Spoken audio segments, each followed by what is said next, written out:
Europe 1, le journal des médias. Et puis Ouest France ne publiera plus rien sur le réseau social X d'Elon Musk. Ouais, un de plus, souvenez-vous, on en parlait jeudi dernier avec The Guardian, le journal britannique qui annonçait lui aussi ne plus vouloir publier ses articles sur X. Mardi soir, c'était donc au tour de Ouest France de poster son dernier tweet accompagné d'un lien vers un article expliquant cette décision. Le journal prévient qu'il ne publiera plus rien sur X tant que de sérieuses garanties ne seront pas déployées, je cite, face à la désinformation, face au harcèlement et face à la violence. Depuis octobre 2023, Ouest France avait déjà réduit la cadence de ses posts. Avant, c'était environ 200 tweets par jour. Ces derniers temps, c'était plutôt une vingtaine par semaine. Désormais, ce sera 0. À voir si d'autres médias suivent cette tendance. Vous êtes, vous, Frédéric Lopez, présent sur les réseaux sociaux? Sur Instagram un peu, c'est ça? Non, malheureusement.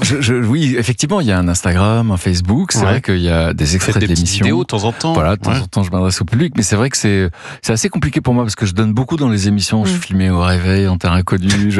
Donc finalement, ça veut dire que j'aurais plus du tout de vie privée. Donc du coup, c'est un peu compliqué pour moi. Mais c'est vrai qu'il y a une relation très forte avec le public que je connaissais pas parce que je les lis par contre tous les commentaires et ça permet d'ajuster. Et je vois les quiproquos qu'il peut y avoir, etc. Par contre, je suis toujours choqué quand j'annonce le nom des invités. Puis quelqu'un dit ce sera sans moi. Alors déjà je me dis comment cette personne peut penser que ça m'intéresse ou que ça nous intéresse.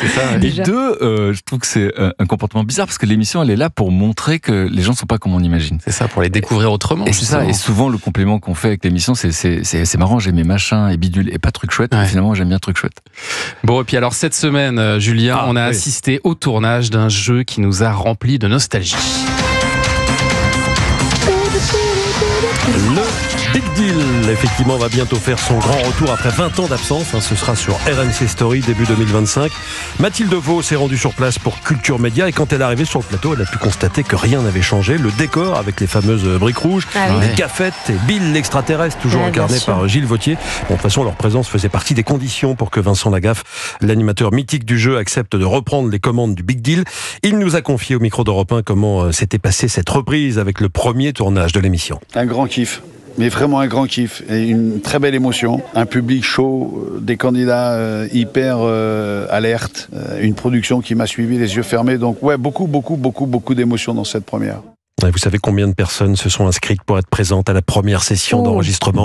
Frédéric Lopez, 17 000, plus de 17 000.